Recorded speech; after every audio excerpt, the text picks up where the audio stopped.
actually the first podcast episode I recorded with Colleen Conlon. She's awesome.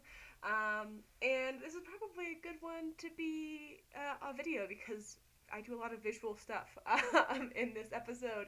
So you can find her on Instagram at I am Colleen Conlon.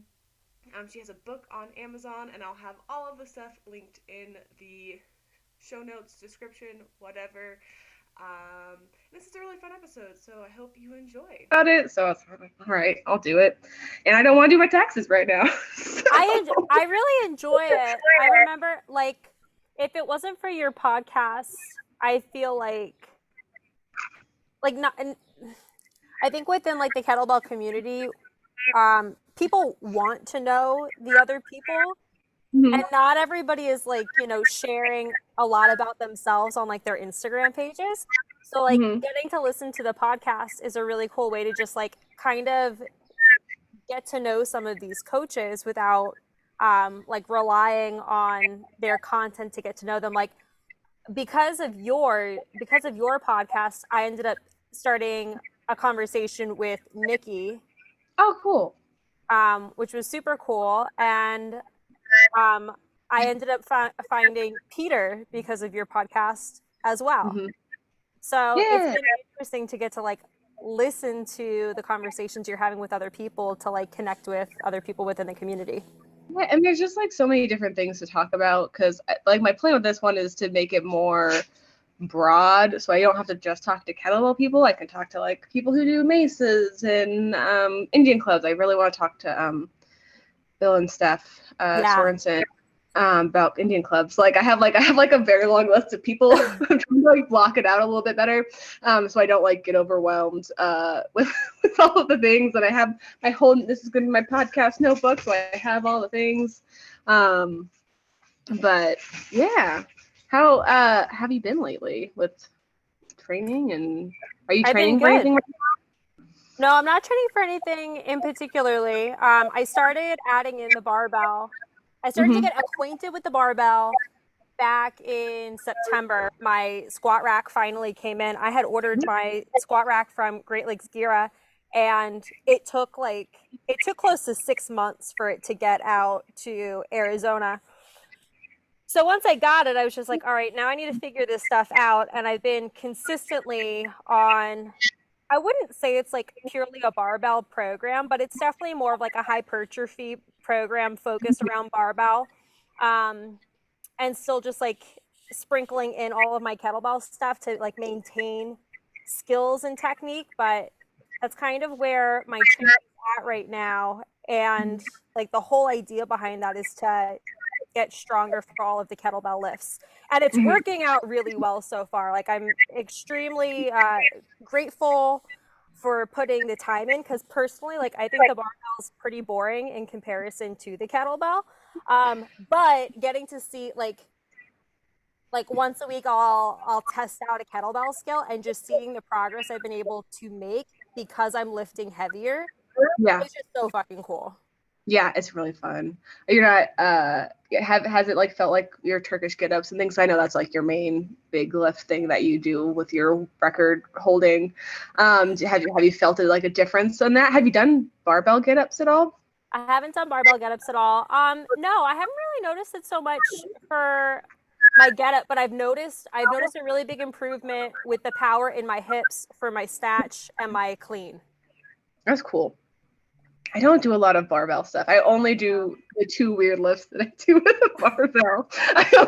I guess 3. I guess it's 3 lifts. So I do Turkish get-ups to warm up, and then I do bent presses, and then the Steinboard squat, and that's about all I do with the barbell. I just take over the corner in the gym, and I just do my weird shenanigans, and I'm like, people are like, "Can I be over here?" And I'm like, "Yeah, just don't be too cold."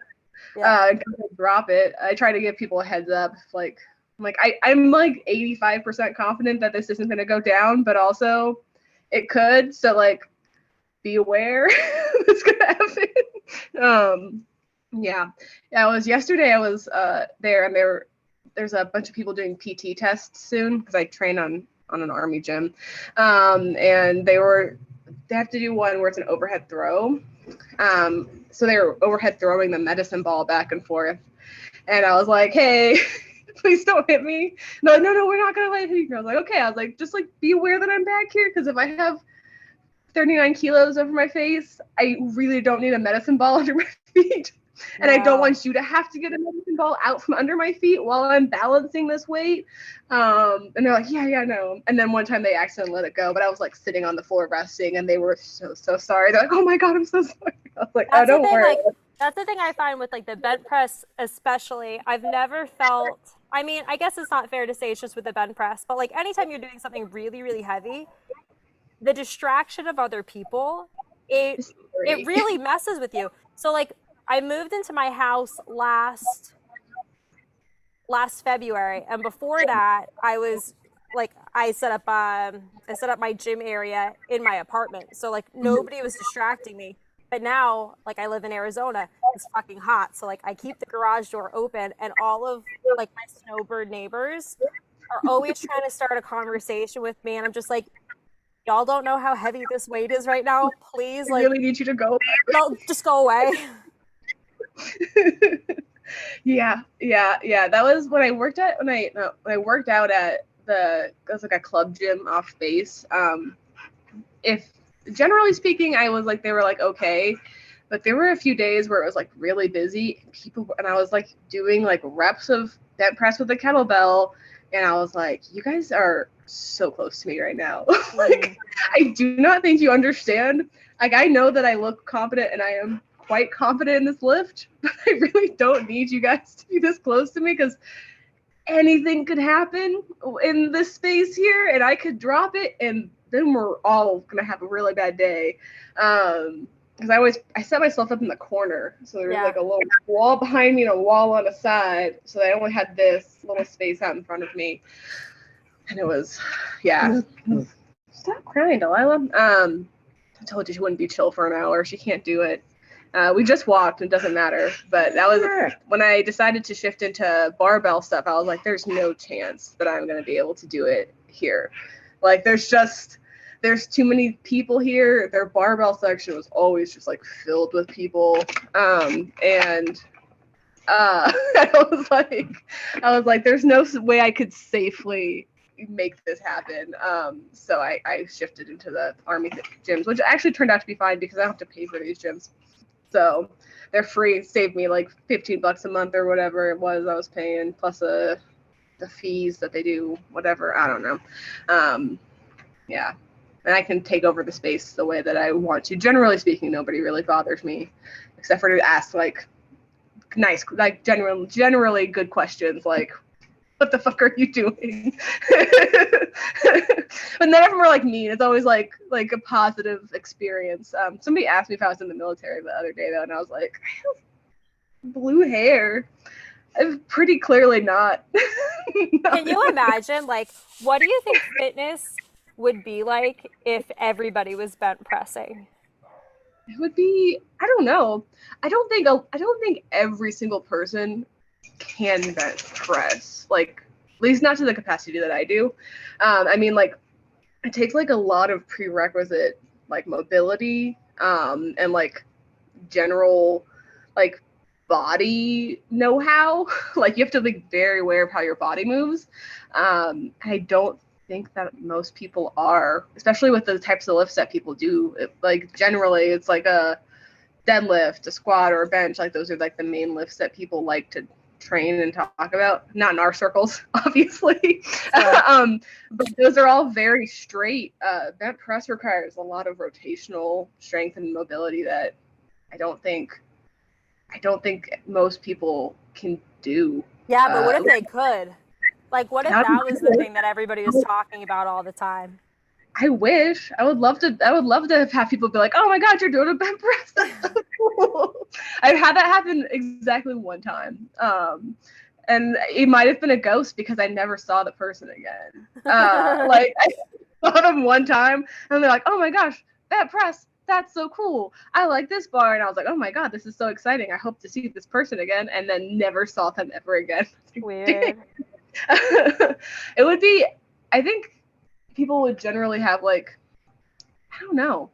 I mean, I guess at some point it was like that, because that's when, like, you know, Eugene Sandow, Arthur Saxon, like when all the main records were set was back in the day. So everyone would be built a little bit differently also.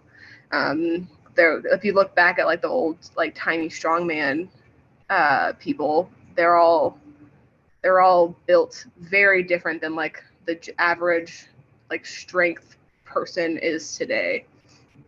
They're like barrel chested and like they're like a little bit like V-shaped. It's a different build.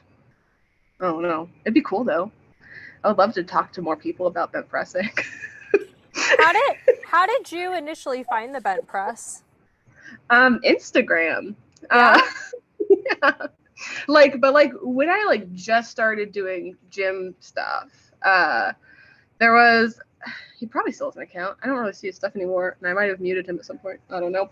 There's a guy who posted it, and he posted like a tutorial on it, and I was like, that's really cool, which is why I do the step forward / stomp, because he showed, that's what he did in the tutorial.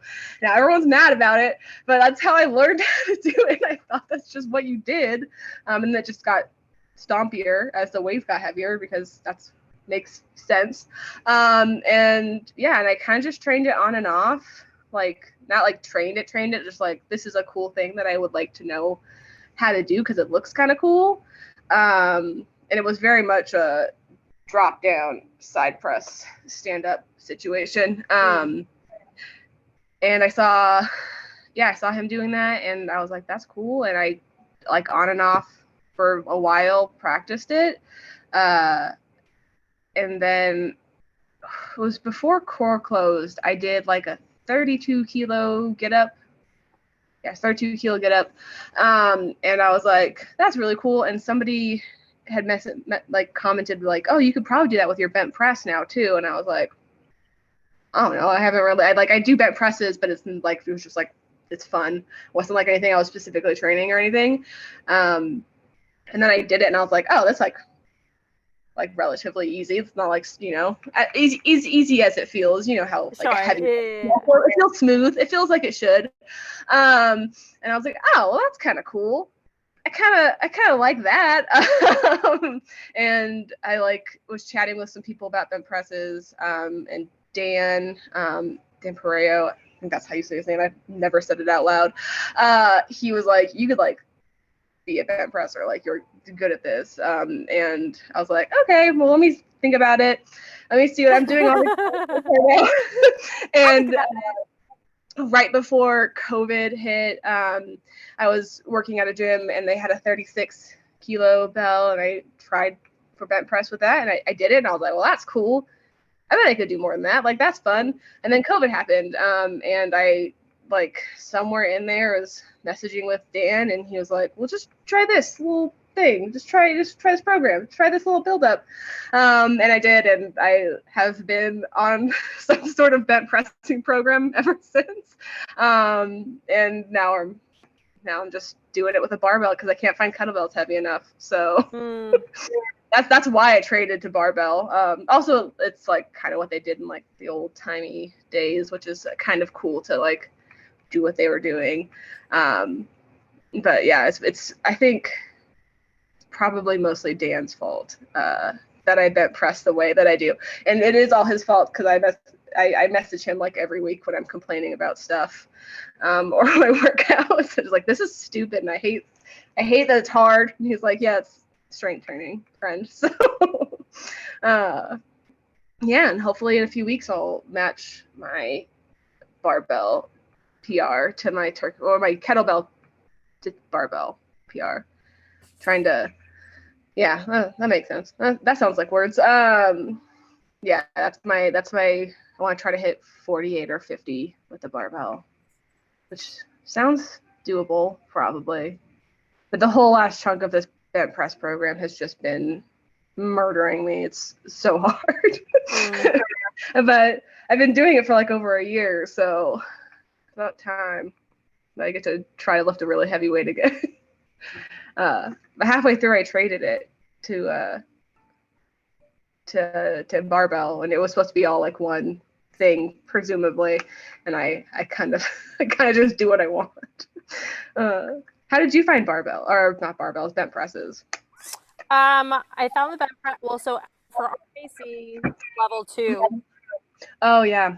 it's part of the curriculum, but we don't get tested out on it. So I remember for mine, they were just like, "Yeah, we're gonna like show you how to do this," and it did not come naturally at first. I was like, "This is so fucking weird," and I'm like a super mobile person, and I was just like, "I can't figure it out."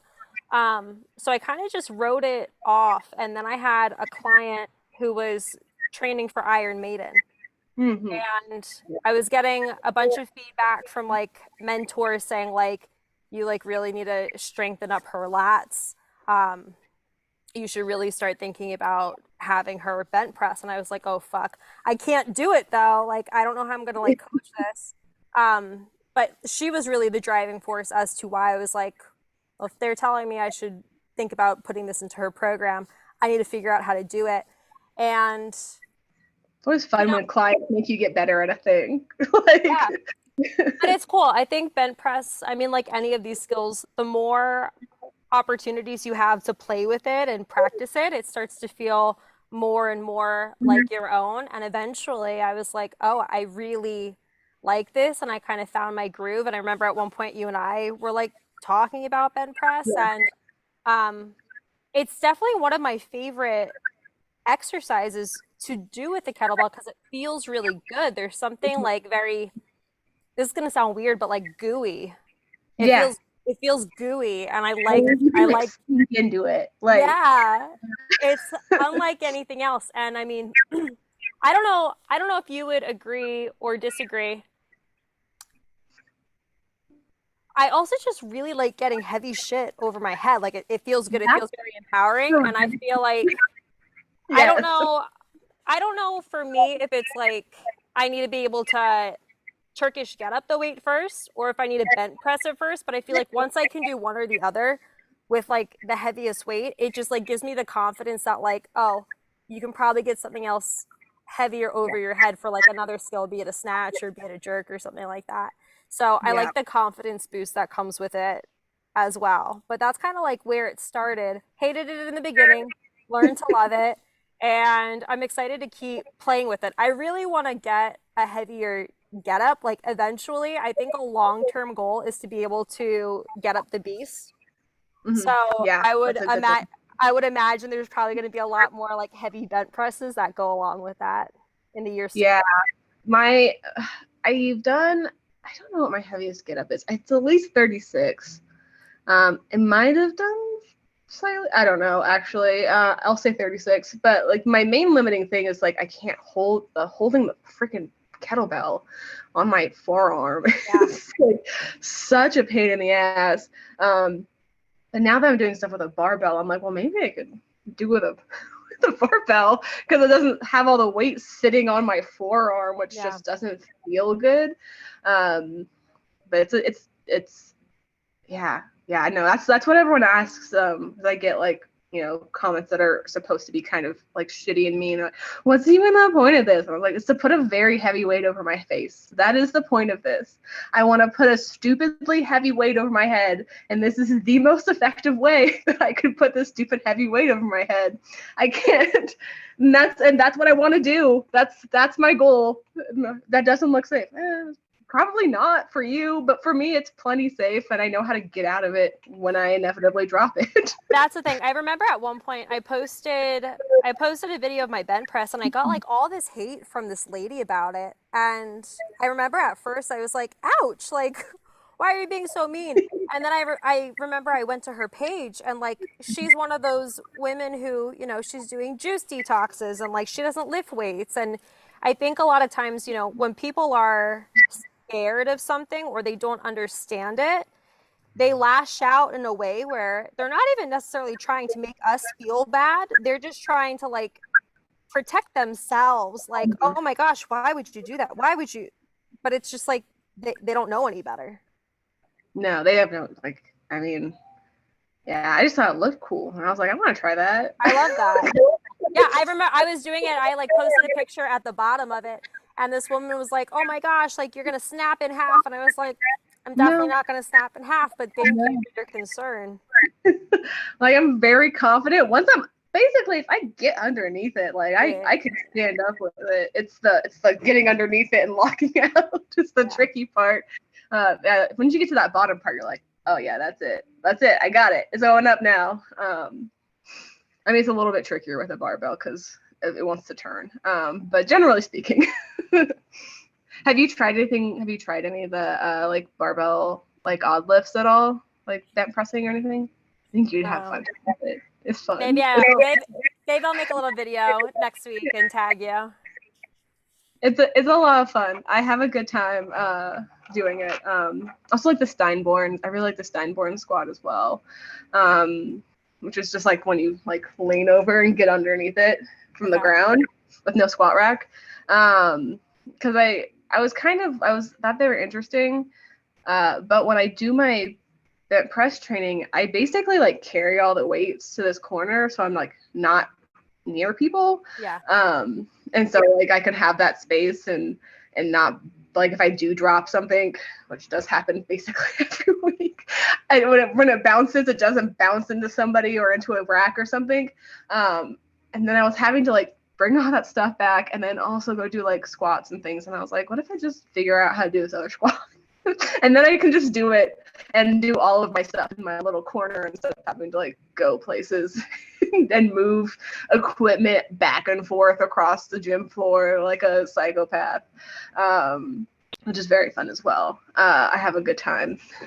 With my little corner, but I think you'd like a Steinborn squat also. I just want to do all the weird lifts. I just want to do all. I know. I like the weird stuff too. Like, but I think a lot of it comes down to I like things I'm good at. So like, I've had people comment on my dragon squat, and I'm just like, yeah, I just like doing it because I happen to be good at it. I like my pistol is so weak in comparison. It's so weak in comparison, and I have people who are like incredible with the pistol, and they're just like, how do you do that one? I'm just like, I just have really, really great internal rotation, and my hips like to move this way. Yeah, I think there's also like with every people, there's going to be like just like general like body biological advantages that each person has with different lifts. So I think like I'm very much built to be a bent presser. I don't know how it happened, but I somehow found the weird lift that I think I'm like, very prepared to do, and like I don't know, like other things just don't come. Wait, so you know when people like say things like "you are what you eat." Yes, I'm not eating any lift. I guess. Why? Okay, so Tiffany, why are you?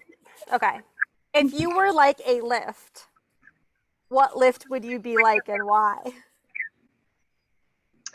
I guess bent press. It could be snatch also. Those are my two things that I could just do. I could just do those and I would be very happy. If I didn't have to do literally anything else and I could just bent press and snatch, I would be very happy. Unfortunately, I have to do other things to be strong and balanced or whatever. I guess a bent press. Why? Like, I guess because it's kind of goofy and not everybody likes it. And it's you know it's like a specific. It's got its own like vibe. It's got its own energy. And not everyone's into it. And it feels like me. Cool, feels like that. I like it. What about you? What lift would you be and why?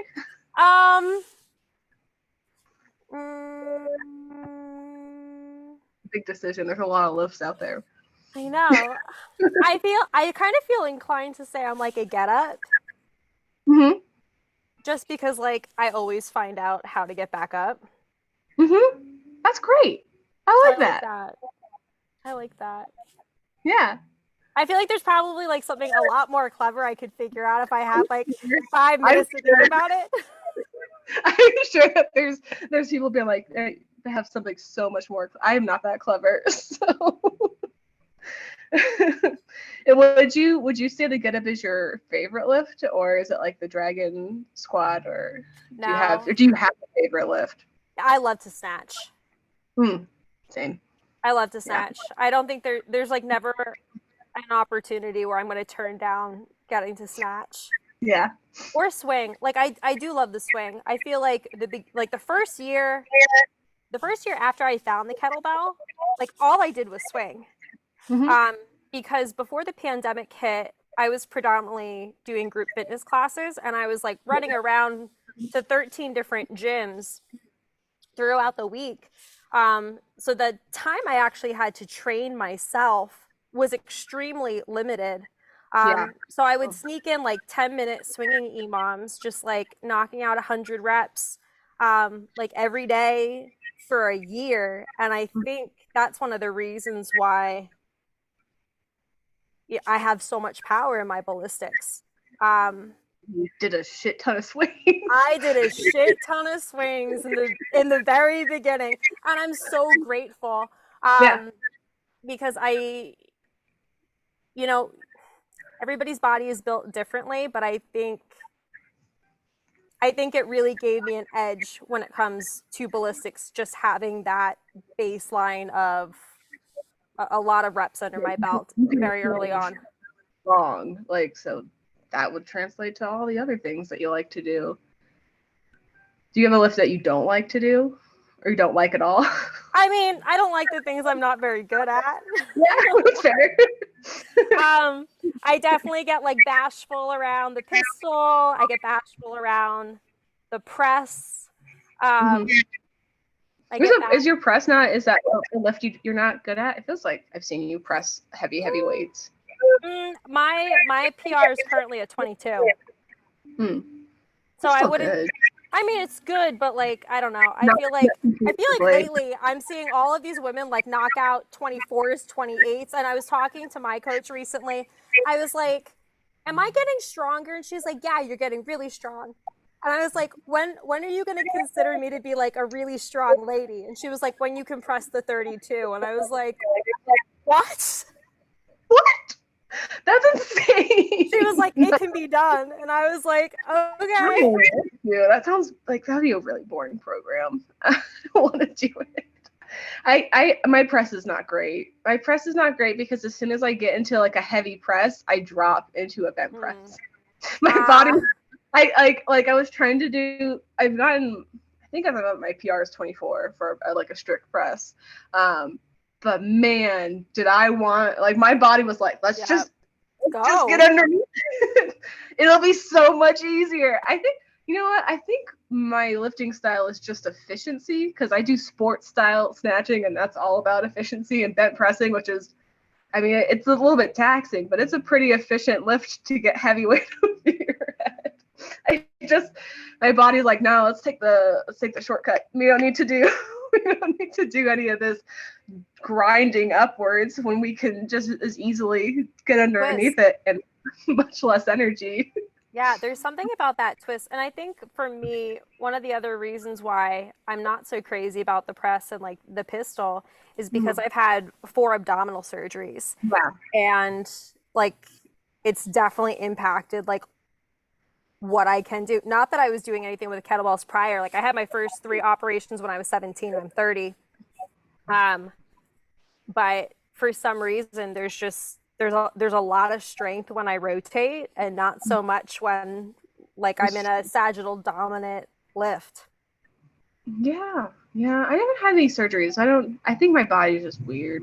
I was some weird old timey strong person reincarnated. Do you believe in past lives? Maybe. I don't know. Oh, you know what? How did you get into tarot cards? Because I've been seeing you posting tarot stuff. This is not fitness, and I don't care that. This is my podcast. I can do whatever I want. How did you get into tarot cards? Oh my gosh. I love that we're going to talk about this.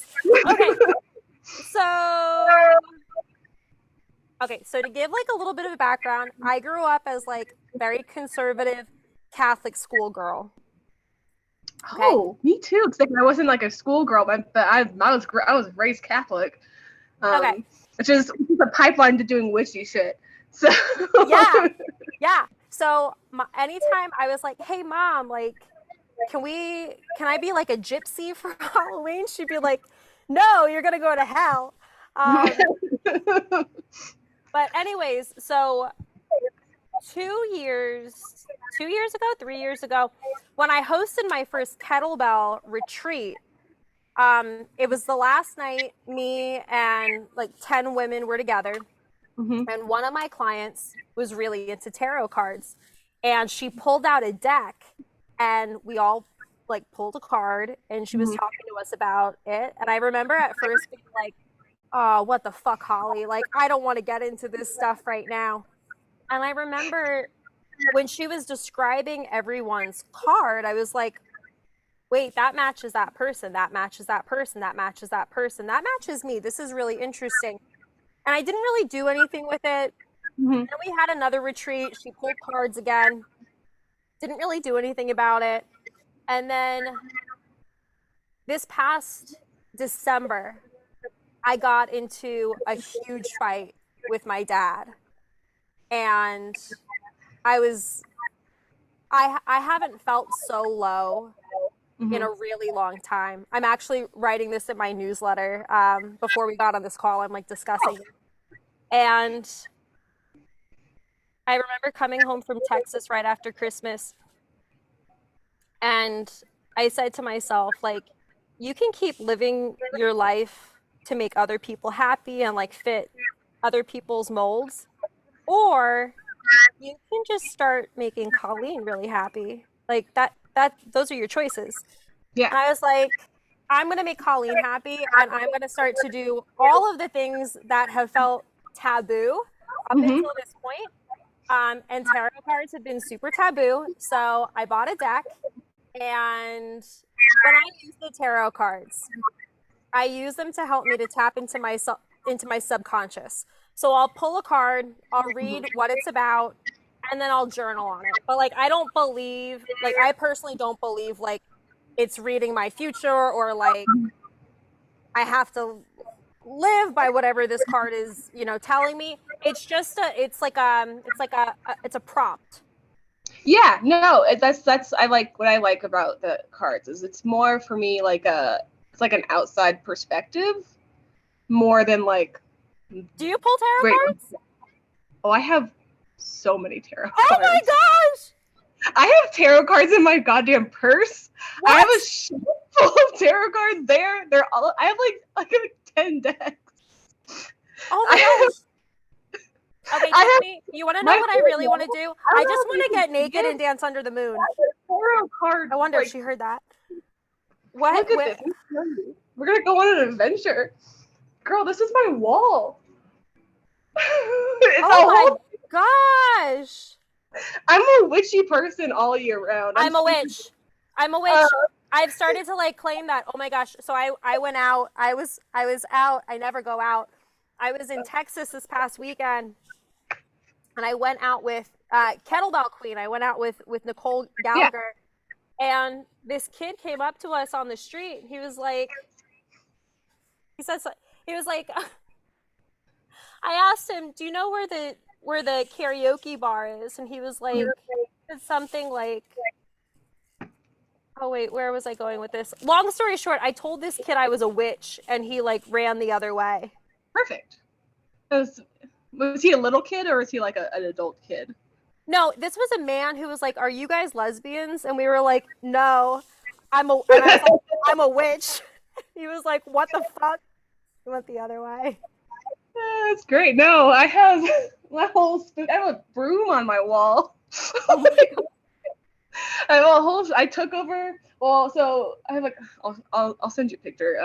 This is an audio medium, so it's not. But I have like jar, like I have all sorts of witchy shit. But I have how did you get into tarot and like the witchiness? So like when I was in college, I got my first deck. Because there was this really cute shop that was next to a shop that I liked. It was like it's like a metaphysical shop. I went to college up in Humboldt, which is like hippy dippy, beautiful. I love it up there.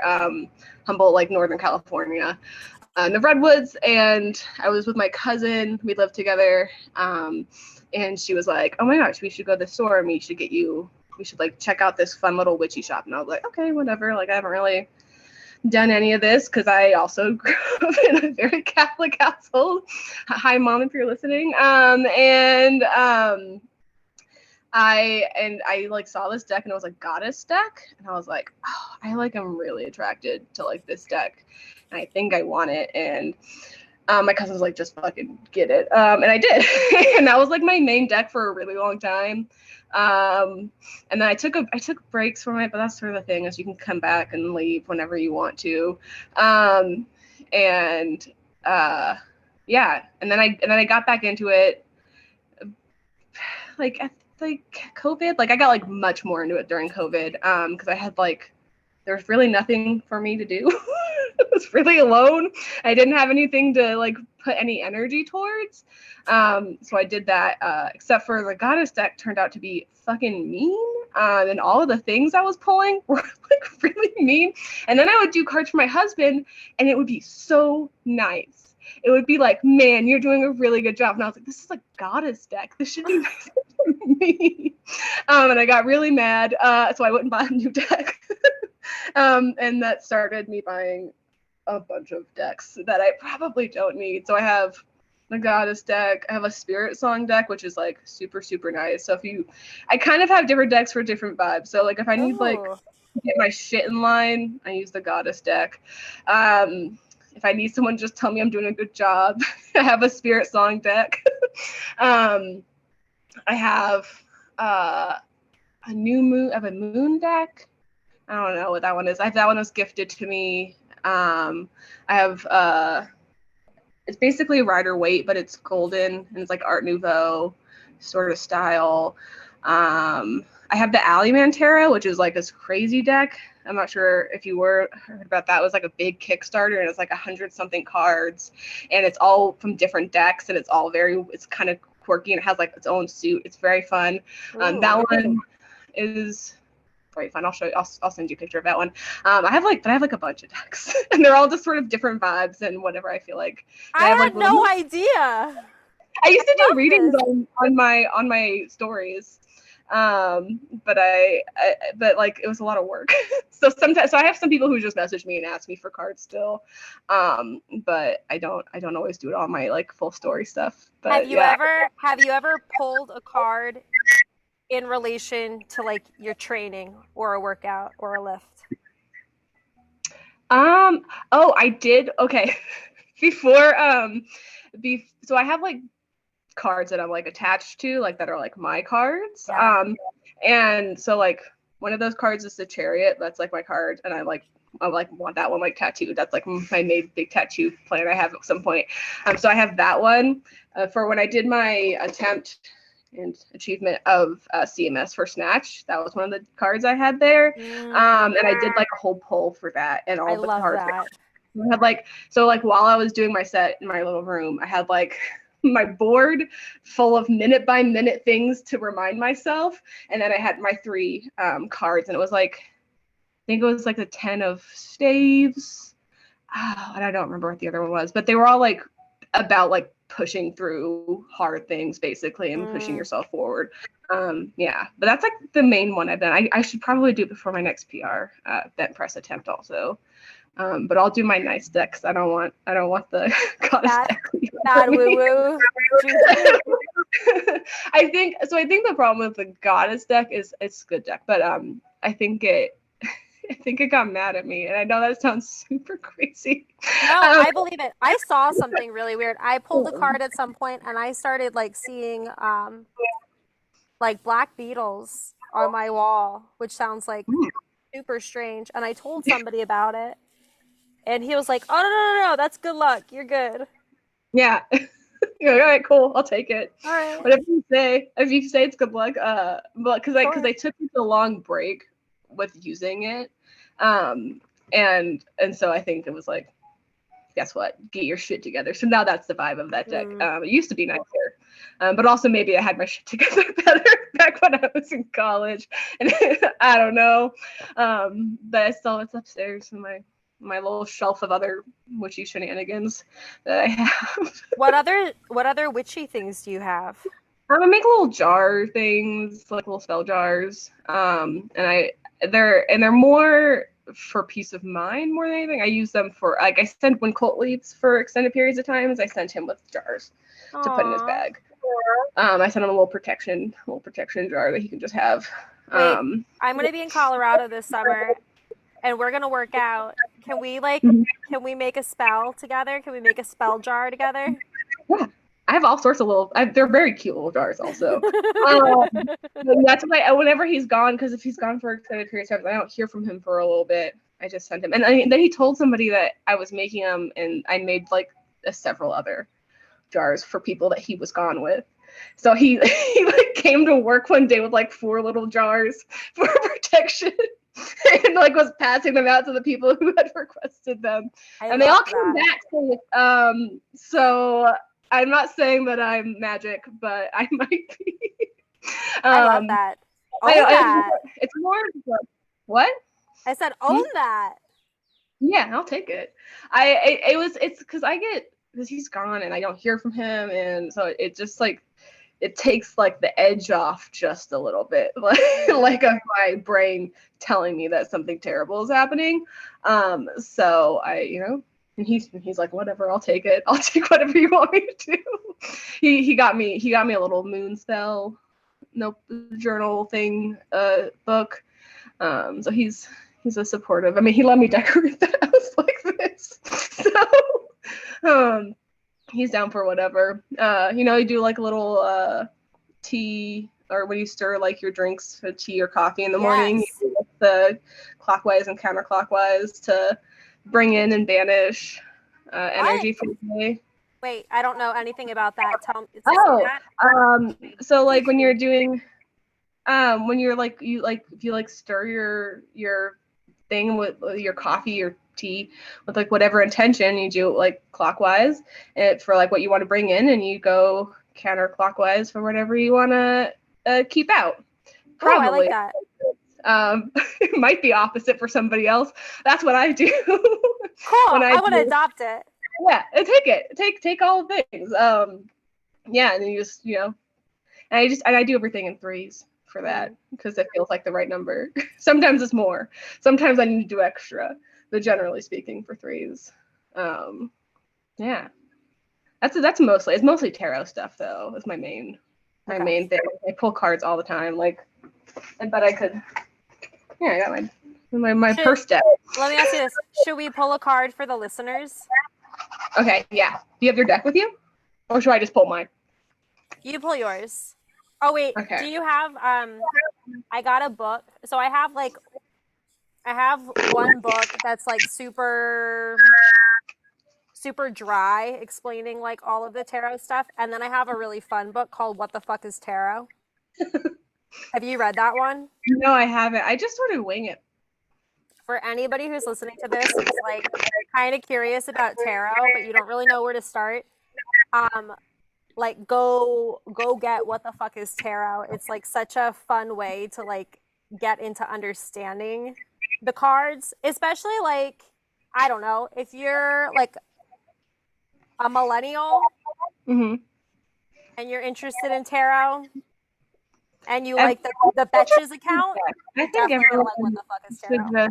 Just get a deck, and it doesn't have to be a thing that you do all the time, but it's fun. It's fun. You feel and like if it helps your brain even a little bit, like I feel like that's beneficial.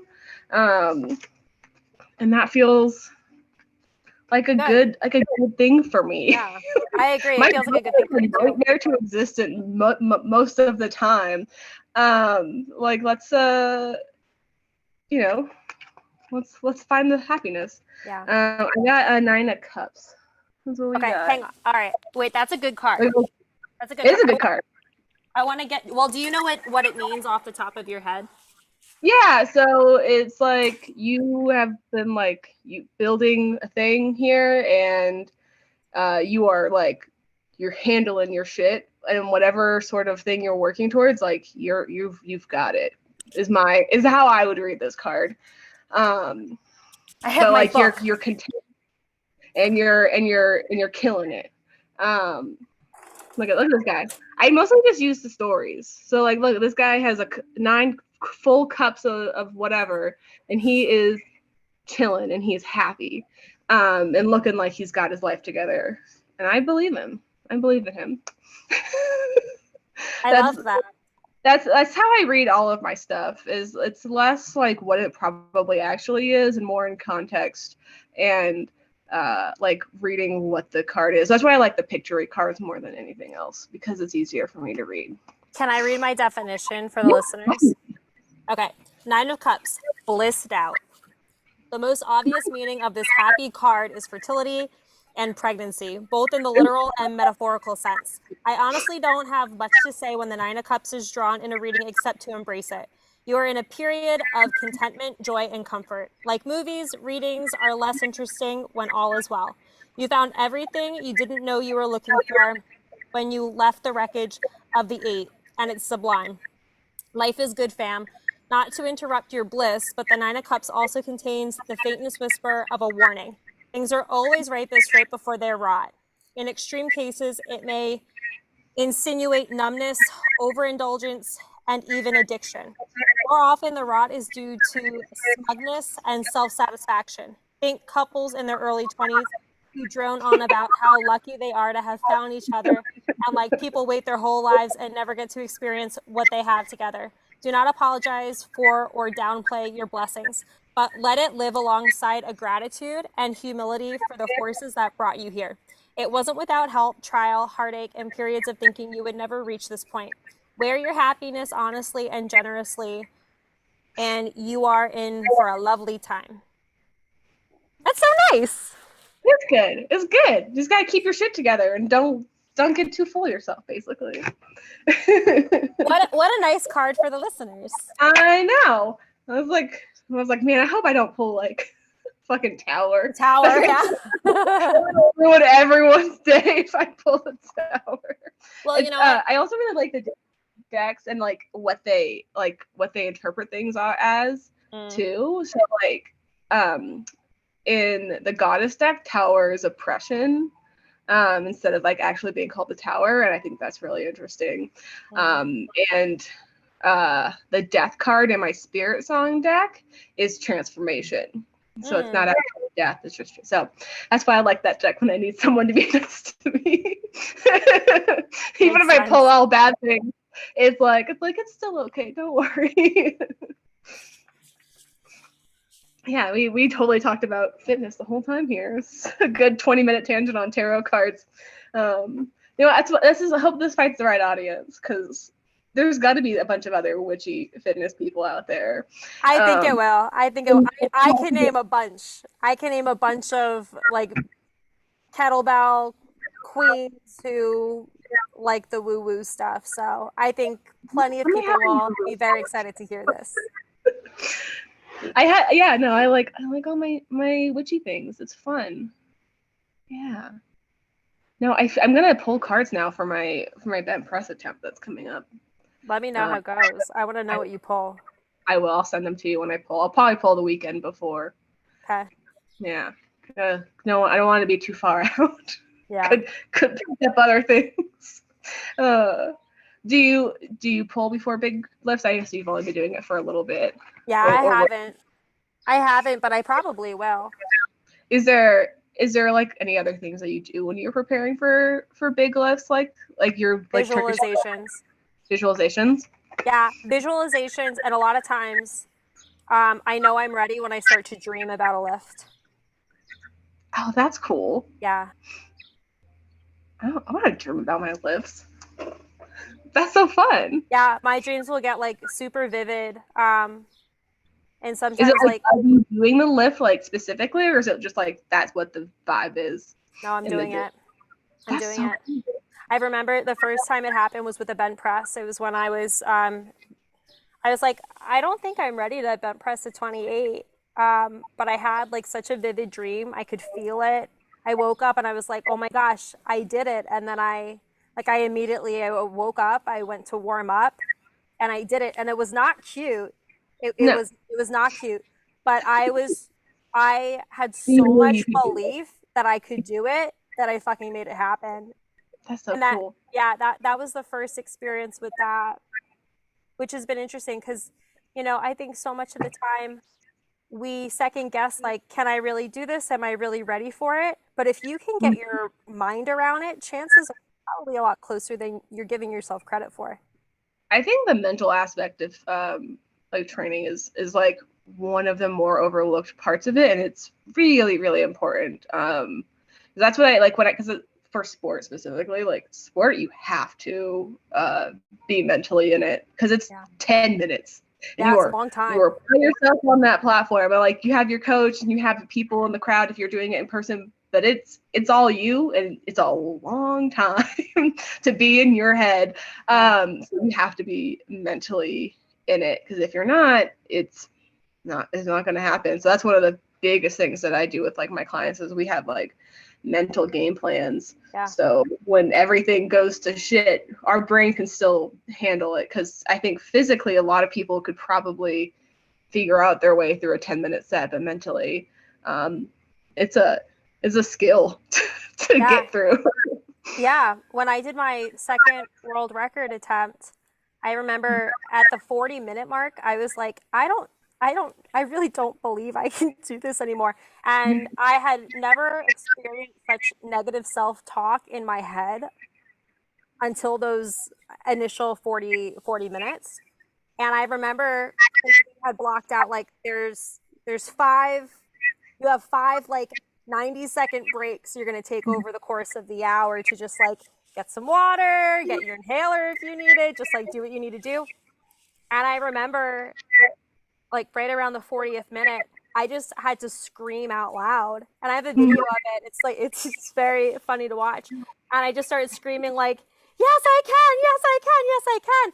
And I so badly needed to hear myself say it, because internally I was at a point where I really didn't believe I could, but being able to hear those words out loud, and not just like hearing the words from like my coach or from like a song, but hearing myself tell me, yes, I can, that just like, that brought me right back into the game. I think sometimes people don't realize like how powerful our words truly are, for the good and for the bad. Yeah, especially for like yourself, because I can talk myself in and out of things all day long if I want to. But I did the same thing for my jerk in December, my 10-minute jerk set. And I had to like put a note because it was a video submission. I was like, hey, like you can just turn the sound down because I am fully talking to myself for the last like 4 minutes of the set. Just like telling myself, and it's stuff that I say in my head, but like I needed it here. I needed to hear it, not just think it. Because 10 minutes of jerks is mentally, I think, for me at least, the hardest thing I could do. So I was like, you can do this. It's just 2 minutes. You can do anything for 2 minutes. Just one more up. Okay, you did it. Okay, let's just do one more. Like just. It's on YouTube. Anyone can hear me talk to myself for a real long time. It's you gotta the self-talk is valuable. You gotta believe in yourself, or at least convince your brain that you believe in yourself, even if you're not sure. Fake it till you make it. And that's something that I think, everybody can do to put themselves in a better direction than they were in, when they started listening to this episode. It's like, what's something that you want? What's something you can start saying to yourself right now in order to get a little bit closer? Just trying to build yourself up. Something that I ask all of my clients to do is like, pick a word. What's the word that you want to represent you in regards to your training and your efforts today? And it's a really powerful thing to like have a word or a catchphrase or a lyric to just like bring you forward. I saw a post, it's probably from some goofy witch page, but it was basically like when you come back from like a really like stressful day or like thing, like have like a song, and that can like when you come home, and that can be like the song that like cleanses your like like restarts your day. It can be whatever song you want, but I have a few songs like that that have like things that I can like get myself back into it. Sometimes they're super goofy because they're just like songs that you can't help but be happy to. Yes. Downtown by Macklemore is impossible to be angry while you listen to a man talk about buying a moped. But also like I Like Giants by Kim Dawson is like a phenomenal song, and like you can just like there's a part where it's like repeating like a little mantra in there, and that like brings me back. I use that a lot. I listen to that song like all the time. Also, I listen to Downtown by Macklemore all the time. I love that. It like came back up, and it was like, so I saw that like post, and I'll have to find it. I'll send it to you. But I saw that post, and then like I just put my liked songs on shuffle, and that was a song that came up, and I was like, this one, all right. All right. And it's really hard to be in a bad mood when you're listening to that song. It's so goofy. So on Spotify, I must have like a few thousand songs that are like liked, right? Yes. And at one point, when I started pulling tarot cards, I was like, I'm going to pull a song of the day and see what the universe wants to tell me through the medium of music. That stopped at one point, but I like that. I don't know. I feel like I don't know if I trust Spotify because they're making me some weird playlists.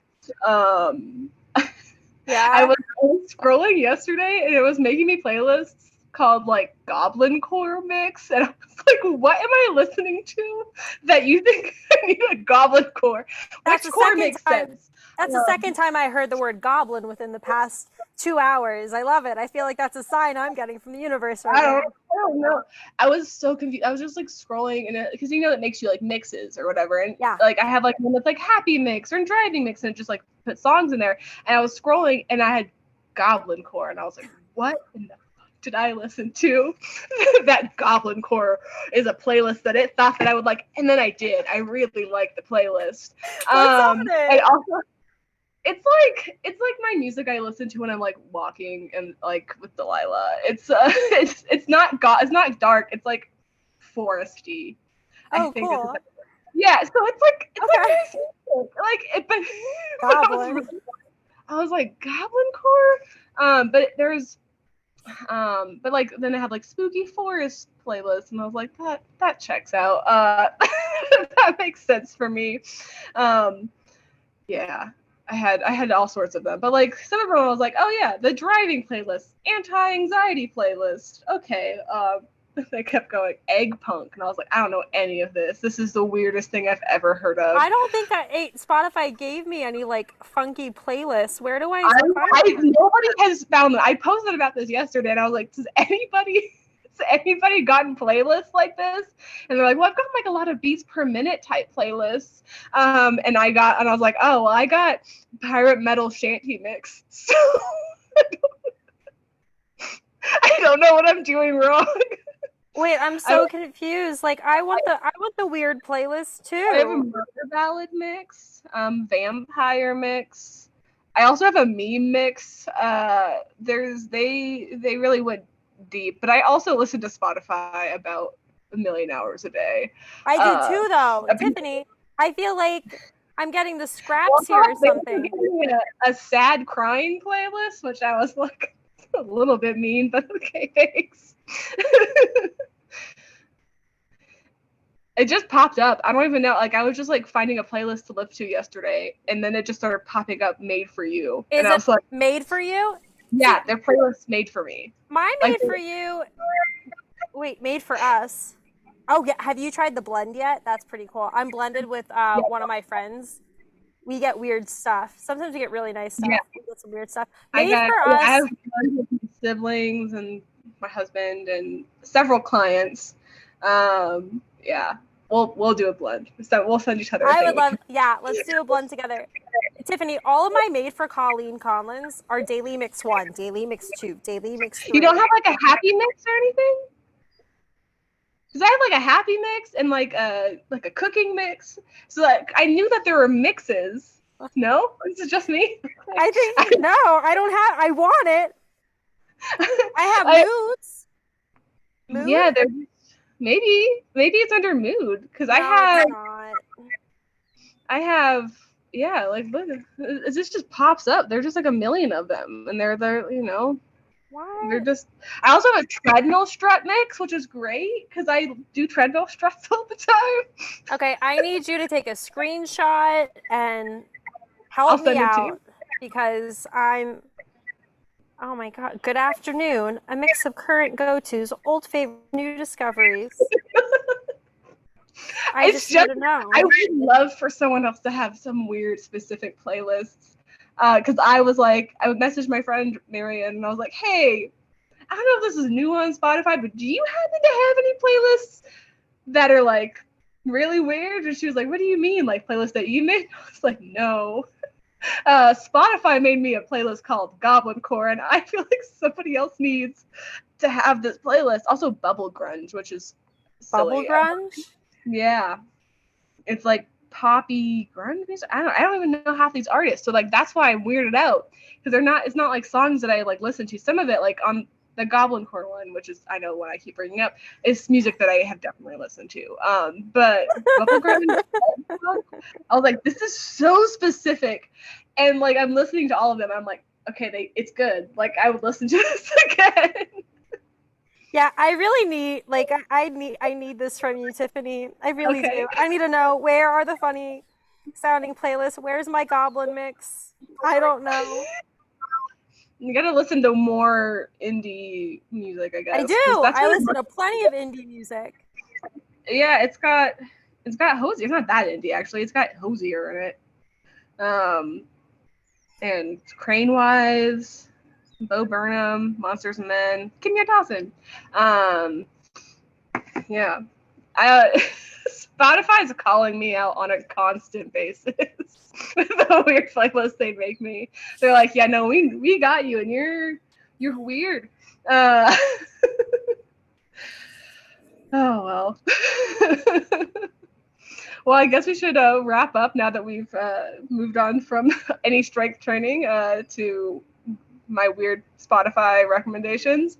If anybody listening has weird Spotify recommendations, I would love to hear about it. And thanks for listening, and we'll see ya, hear ya, talk to you next time. Bye.